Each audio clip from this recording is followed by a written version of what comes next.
افلا یتدبرون القرآن، تدبر قرآن، مولانا امین احسن اصلاحی۔ سورہ الطور آیات 29 تا 49۔ آگے آیات کا مضمون۔ آگے کی آیات میں نبی صلی اللہ علیہ وآلہ وسلم کی حوصلہ افزائی فرمائی گئی ہے کہ تم ان لوگوں کی یاوہ گوئیوں کی پرواہ کیے بغیر اسی قرآن کے ذریعے سے تذکیر کرتے رہو۔ جو لوگ تمہاری تکذیب پر اڑے رہیں گے وہ خود اپنی شامت بلائیں گے۔ اسی ذیل میں مخالفین کی ان باتوں کے مسکت جواب بھی دیے گئے ہیں جو حضرت صلی اللہ علیہ وآلہ وسلم کی مخالفت میں وہ کہتے تھے اور جن کی طرف اوپر لفظ خود سے اشارہ فرمایا ہے۔ ان کی اس ساری سخن سازی کو قرآن نے محض ایک چال قرار دیا ہے اور یہ اطمینان دلایا ہے کہ اس چال سے وہ دعوت حق کو کوئی نقصان نہ پہنچا سکیں گے بلکہ یہ انہی کے خلاف پڑے گی۔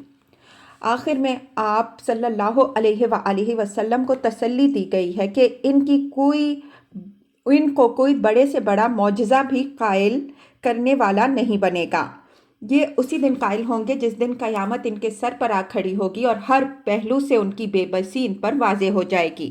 تو تم صبر کے ساتھ اپنے رب کے فیصلے کا انتظار کرو اور اس صبر کے حصول کے لیے زیادہ سے زیادہ اپنے رب کی تسبیح کا اہتمام کرو۔ اس روشنی میں آیات کی تلاوت فرمائیے۔ اعوذ باللہ من الشیطان الرجیم، بسم اللہ الرحمن الرحیم۔ فذکر فما انت بنعمت ربک بکاہن ولا مجنون ام یقولون شاعر نتربص بہ ریب المنون قل تربصوا فإنی معکم من المتربصین ام تعمرهم احلامهم بہذا ام هم قوم طاغون ام یقولون تقولہ بل لا یؤمنون فلیأتوا بحدیث مثلہ ان کانوا صادقین ام خلقوا من غیر شیء ام هم الخالقون ام خلقوا السماوات والارض بل لا یوقنون ام عندهم خزائن ربک ام هم المسیطرون ام لهم سلم یستمعون فیہ فلیأتی مستمعهم بسلطان مبین ام لہ البنات ولکم البنون ام تسألهم اجرا فهم من مغرم مثقلون ام عندهم الغیب فهم یکتبون ام یریدون کیدا فالذین کفروا هم المکیدون ام لهم الہ غیر اللہ سبحان اللہ عما یشرکون وَإِن يَرَوْا كِسَفًا مِّنَ السَّمَاءِ سَاقِطًا يَقُولُوا سَحَابٌ مَّرْكُومٌ فَذَرْهُمْ حَتَّىٰ يُلَاقُوا يَوْمَهُمُ الَّذِي فِيهِ يُصْعَقُونَ يَوْمَ لَا يُغْنِي عَنْهُمْ كَيْدُهُمْ شَيْئًا وَلَا هُمْ يُنصَرُونَ وَإِنَّ لِلَّذِينَ ظَلَمُوا عَذَابًا دُونَ ذَلِكَ وَلَٰكِنَّ أَكْثَرَهُمْ لَا يَعْلَمُونَ وَاصْبِرْ لِحُكْمِ رَبِّكَ فَإِنَّكَ بِأَعْيُنِنَا وَسَبِّحْ بِحَمْدِ رَبِّكَ حِينَ تَقُومُ وَمِنَ اللَّيْلِ فَسَبِّحْهُ وَأَدْبَارَ النُّجُومِ۔ ترجمہ: پس تم یاد دہانی کرتے رہو اپنے رب کے فضل سے، نہ تم کوئی کاہن ہو اور نہ کوئی دیوانے۔ کیا یہ کہتے ہیں کہ یہ ایک شاعر ہے جس کے لیے ہم گردش روزگار کے منتظر ہیں؟ ان سے کہہ دو کہ تم انتظار میں رہو، میں بھی تمہارے ساتھ انتظار کرنے والوں میں ہوں۔ کیا ان کی عقلیں یہی بات ان کو سجھاتی ہیں یا یہ ہیں ہی سرکش لوگ؟ کیا یہ کہتے ہیں کہ اس نے خود ہی گھڑ لیا ہے، بلکہ یہ ایمان نہیں لانا چاہتے؟ پس یہ اس کے مانند کوئی کلام لائیں اگر یہ سچے ہیں۔ کیا یہ بغیر کسی خالق کے ہی پیدا ہو گئے ہیں یا یہ خود ہی خالق ہیں؟ کیا انہی نے آسمانوں اور زمین کو پیدا کیا ہے؟ بلکہ وہ یقین نہیں رکھتے۔ کیا انہی کے پاس تیرے رب کے خزانے ہیں یا وہ ان پر داروغہ مقرر ہیں؟ کیا ان کے پاس کوئی ایسی سیڑھی ہے جس پر چڑھ کر وہ آسمان کی باتیں سن لیتے ہیں؟ اگر ایسا ہے تو ان کا سننے والا کوئی واضح دلیل پیش کرے۔ کیا اس کے لیے بیٹیاں ہیں اور تمہارے لیے بیٹے؟ کیا تم ان سے کسی عوض کے طالب ہو کہ وہ اس تاوان کے بوجھ تلے دبے جا رہے ہیں؟ کیا ان کے پاس علم غیب ہے؟ پس وہ خود ہی لکھ لیتے ہیں۔ کیا وہ کوئی چال چلنی چاہتے ہیں تو یاد رکھیں کہ جنہوں نے کفر کیا وہی اس چال میں گرفتار ہوں گے۔ کیا اللہ کے سوا اور کوئی معبود بھی ان کے لیے ہے؟ اللہ پاک ہے ان چیزوں سے جن کو یہ شریک گردانتے ہیں۔ اور اگر یہ آسمان سے کوئی ٹکڑا بھی گرتا ہوا دیکھیں گے تو کہیں گے یہ تو تہ بتہ بادل ہیں، تو ان کو چھوڑو یہاں تک کہ یہ اپنے اس دن سے دوچار ہوں جس دن ان کے ہوش جاتے رہیں گے، جس دن نہ ان کی چال ان کے کچھ کام آئے گی اور نہ ان کی کوئی مدد ہی ہوگی۔ اور ان ظالموں کے لیے اس کے سوا بھی عذاب ہے، لیکن ان کی اکثریت اس کو نہیں جانتی۔ اور تم صبر کے ساتھ اپنے رب کے فیصلے کا انتظار کرو، بے شک تم ہماری آنکھوں میں ہو۔ اور اپنے رب کی تسبیح کرو اس کی حمد کے ساتھ جس وقت تم اٹھتے ہو، اور شام میں بھی اس کی تسبیح کرو اور ستاروں کے پیچھے ہٹنے کے وقت بھی۔ الفاظ کی تحقیق اور آیات کی وضاحت۔ فَذَكِّرْ فَمَا أَنْتَ بِنِعْمَتِ رَبِّكَ بِكَاهِنٍ وَلَا مَجْنُونٍ۔ فا کے ذریعے سے عطف دلیل ہے کہ یہ بات جو فرمائی جا رہی ہے متفرع ہے انہی باتوں پر جو اوپر گزر چکی ہیں۔ اوپر آپ نے دیکھا کہ قرآن کے انذار عذاب کی صداقت ثابت فرمائی گئی ہے۔ اس کے بعد یہ حضرت صلی اللہ علیہ وآلہ وسلم کو بانداز تسلی خطاب کر کے ارشاد ہوا کہ تم جو یاد دہانی کر رہے ہو وہ کرتے رہو، مخالفین کے طعنوں اور کچوکوں کی پرواہ نہ کرو۔ اگر یہ تمہیں کاہن یا خبتی کہتے ہیں تو انہیں بکواس کرنے دو، تم اپنے رب کے فضل سے نہ کوئی کاہن ہو اور نہ کوئی دیوانے۔ بنعمت ربک کے الفاظ یہاں دلیل کے محل میں ہیں، یعنی تم پر تمہارے رب کا جو فضل و انعام ہے وہ ایسی چیز نہیں ہے کہ آنکھیں اور عقل رکھنے والوں سے وہ مخفی رہ سکے۔ تمہاری زبان فیض ترجمان سے اللہ تعالیٰ نے جو چشمہ حکمت و معرفت جاری کر رکھا ہے، اس کو کاہنوں کے خرافات سے کیا تعلق؟ تم جس کردار کے حامل ہو، کس کاہن کے اندر اس کا کوئی ادنا پرتو بھی پایا جاتا ہے؟ تم راست بازی اور حق گوئی کے مظہر کامل ہو، اور کاہن دروغ گو اور لپاٹیے ہوتے ہیں۔ تم روح القدس سے فیض پاتے ہو اور کاہن شیاطین سے الہام حاصل کرنے کے لیے کان لگاتے ہیں، اور اس میں بھی وہ بالکل جھوٹی نمائش کرتے ہیں۔ اس طرح تم کو جو دیوانہ کہتے ہیں وہ خود دیوانے ہیں۔ آخر تم سے بڑا فرزانہ، ذی ہوش، دانش مند اور حکیم انہوں نے کس کو پایا ہے؟ حضرت صلی اللہ علیہ وآلہ وسلم پر مخالفین کا یہ اتہام ان کے اپنے ضمیر کے بالکل خلاف تھا۔ اس وجہ سے اس کی تردید میں زیادہ دلیلیں دینے کی ضرورت نہیں تھی۔ اس کی لغویت خود اتہام لگانے والوں پر واضح تھی۔ وہ محض عوام کو بے وقوف بنانے کے لیے اس طرح کی باتیں کہتے تھے۔ سورہ شعراء کی تفسیر میں ہم نے اس کے تمام ضروری پہلو واضح کر دیے ہیں، ایک نظر اس پر ڈال لیجئے۔ ام یقولون شاعر نتربص بہ ریب المنون قل تربصوا فانی معکم من المتربصین۔ یہ ان کے دوسرے الزام کا حوالہ ہے۔ فرمایا کہ کیا یہ لوگ تمہیں شاعر کہتے ہیں اور یہ توقع رکھتے ہیں کہ جس طرح دوسرے بہت سے شاعر اپنی اپنی بولیاں بول کر اڑ گئے، اسی طرح گردش روزگار ایک دن تمہیں بھی فنا کر دے گی۔ فرمایا کہ اگر یہ لوگ اس انتظار میں ہیں تو ان سے کہہ دو کہ تم لوگ انتظار کرو، میں بھی انتظار میں ہوں کہ جو وعید تم سنا رہے ہو وہ پوری ہوتی ہے یا تم جو خواب دیکھ رہے ہو وہ سچا ہوتا ہے۔ حضرت صلی اللہ علیہ وآلہ وسلم کے مخالفین آپ صلی اللہ علیہ وآلہ وسلم کو شاعر کہتے تھے، تو اس کی وجہ جیسا کہ ہم جگہ جگہ واضح کرتے آ رہے ہیں یہ نہیں تھی کہ وہ فی الواقع آپ صلی اللہ علیہ وآلہ وسلم کو کوئی شاعر سمجھتے تھے، بلکہ اس الزام سے وہ اس اثر کو مٹانا چاہتے تھے جو قرآن کے زور بیان اور اس کی بلاغت و جزالت سے لوگوں کے دلوں پر پڑتا تھا، اور جس کے سبب سے اس کے کلام الہی ہونے کی ہیبت لوگوں میں بیٹھتی جا رہی تھی۔ وہ اپنے پیرووں کو یہ باور کرانا چاہتے تھے کہ قرآن میں جو زور ہے یہ اسی طرح کا ہے جس طرح کا زور ہمارے بعض بڑے شاعروں کے کلام میں ہے۔ اس وجہ سے اس کو وحی و الہام کا درجہ دے کر نہ تو کسی عذاب کے اندیشے میں مبتلا ہونے کی ضرورت ہے اور نہ اپنے دین آبائی سے مایوس ہونے کی۔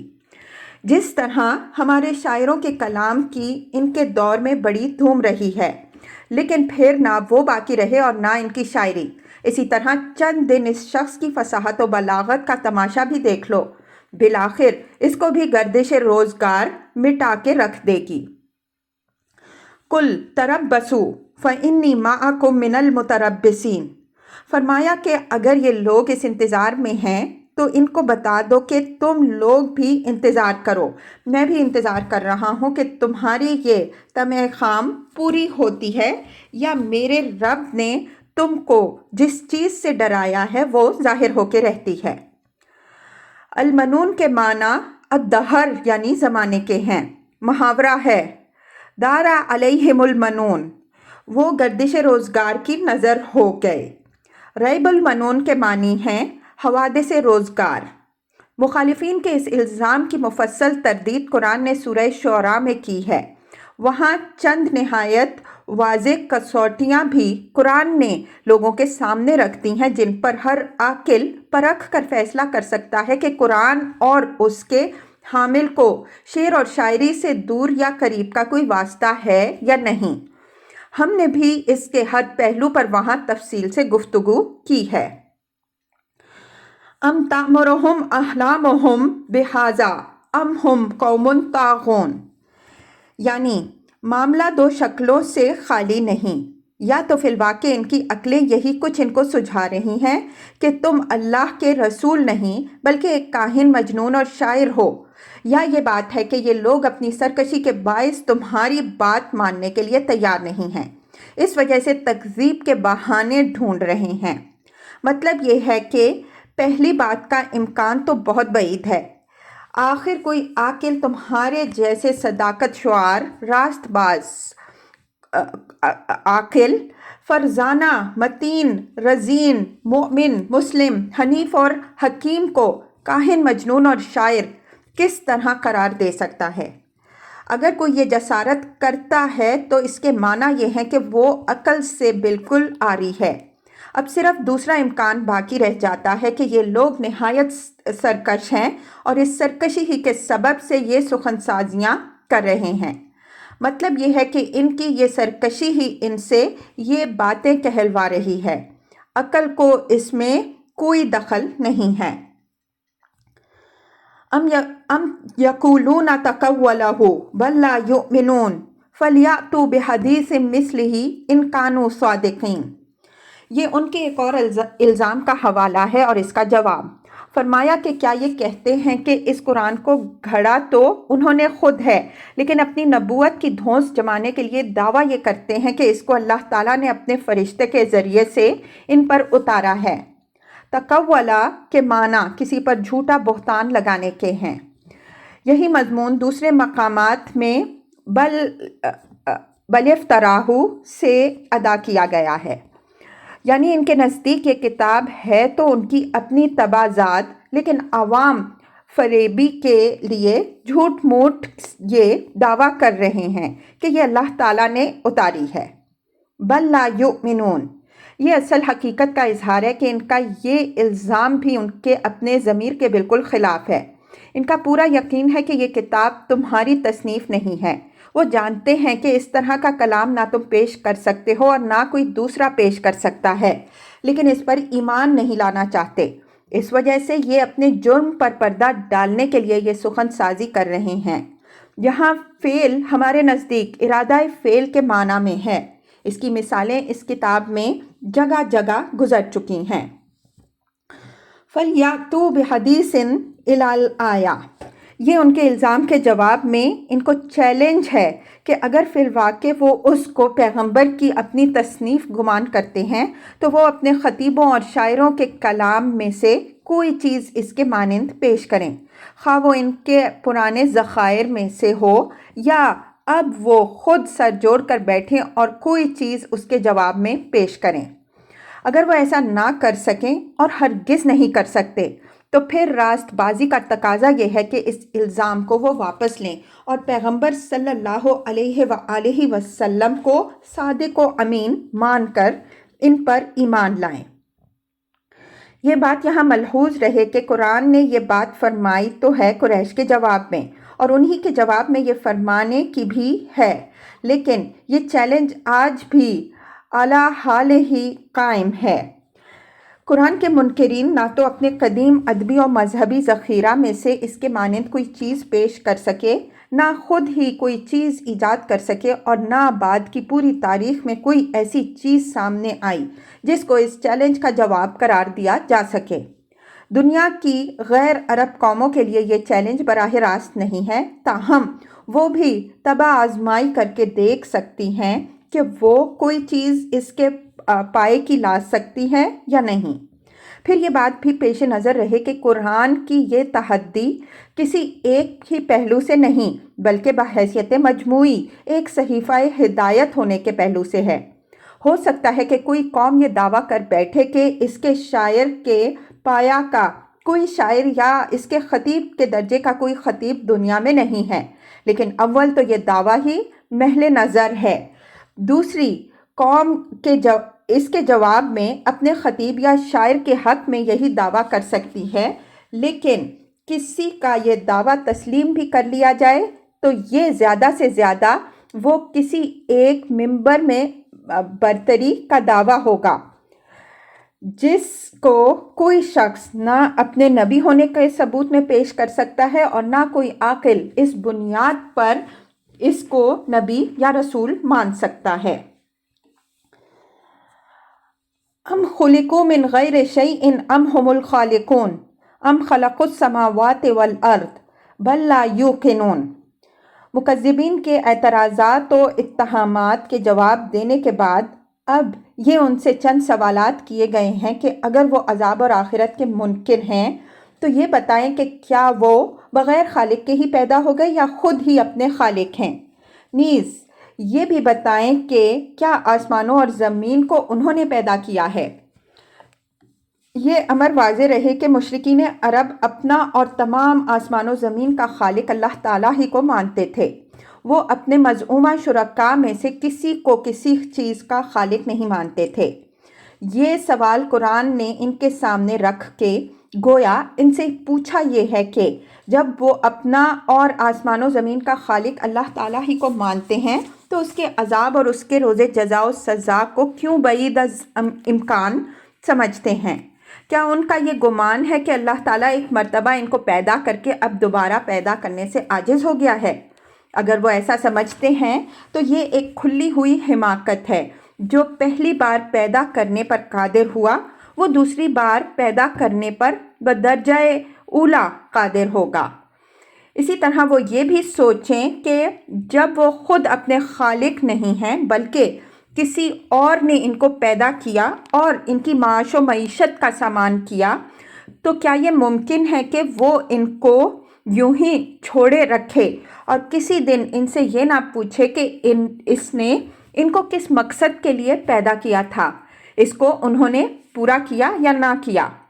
علی حاصل قیاس وہ یہ بھی سوچیں کہ جس زمین پر اور جس آسمان کے نیچے وہ رہتے ہیں اور جس کی گو نہ گو نعمتوں سے وہ متمتع ہوتے ہیں، حالانکہ نہ زمین ان کی پیدا کی ہوئی ہے، نہ آسمان اور نہ ان کے درمیان کی نعمتیں، تو کیا جس نے ان کو پیدا کیا ہے اس کا کوئی حق ان پر قائم نہیں ہوتا، اور اس کے بجائے اس کے بنائے ہوئے اس گھر میں اپنے رویے سے متعلق وہ اس کے آگے جواب دہ نہیں ہوں گے؟ اسی طرح وہ یہ بھی سوچیں کہ جب نہ زمین ان کی پیدا کی ہوئی ہے نہ آسمان، تو آخر کس بوتے پر آسمان و زمین کے خالق سے اپنے کو وہ بے خوف و مامون سمجھتے ہیں؟ جب وہ چاہے زمین کو ذرا ہلا دے اور یہ بالکل بے نام و نشان ہو کر رہ جائیں، اسی طرح جب چاہے آسمان سے طوفان بھیج دے، اولے برسا دے، پتھراؤ کر دے اور چشم زدن میں ان کو صفائے ہستی سے مٹا دے۔ بل لا یوقنون، یہ ان کے اعراض و انکار کی اصل علت سے پردہ اٹھایا ہے کہ یہ ان تمام اصولی باتوں کو تو مانتے ہیں جو آخرت اور جزا و سزا کو لازم ٹھہراتی ہیں۔ ان میں سے کسی بات کے انکار کی وہ جرت نہیں کر سکتے، لیکن اس بات پر وہ یقین نہیں رکھتے کہ فی الواقع وہ عذاب کے مستحق ہیں، اور اگر انہوں نے اپنی روش نہ بدلی تو ایک دن وہ اللہ تعالیٰ کے عذاب کی گرفت میں آ جائیں گے۔ یہاں یوقنون کا مفعول بالآخر یا بالعذاب بر بنائے کرینہ محذوف ہے۔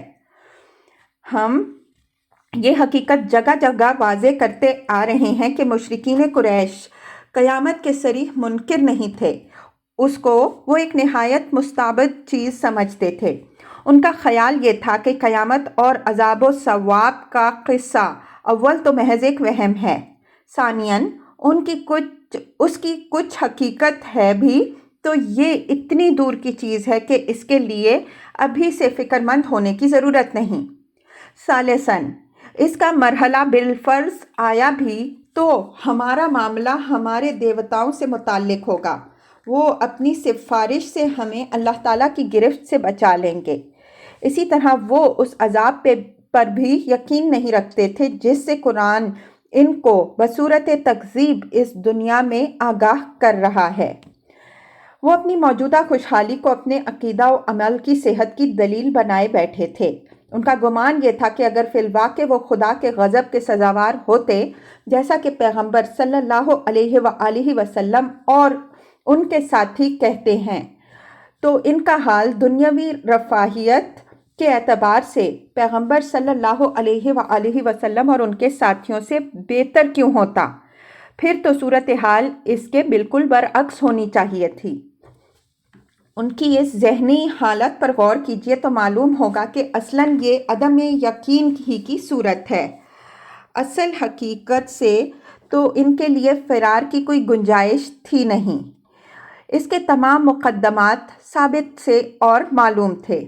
انفس آفاق، تاریخ اور فلسفہ تاریخ کے تمام شواہد اس کے حق میں موجود تھے، اور قرآن نے وہ سب ان کے سامنے رکھ بھی دیے تھے، لیکن چونکہ اس کو تسلیم کرنا ان کی خواہش کے خلاف تھا، اس وجہ سے وہ جان کر انجان بنتے تھے۔ یہ یقین نہیں رکھتے تھے کہ فی الواقع یہ چیز ایک دن پیش آ کے رہے گی۔ مزید غور کیجئے تو یہ حقیقت بھی آپ کے سامنے آئے گی کہ عدم یقین کی اس بیماری میں جس طرح قریش مبتلا تھے، اسی طرح اس زمانے کے بہت سے مسلمان بھی مبتلا تھے۔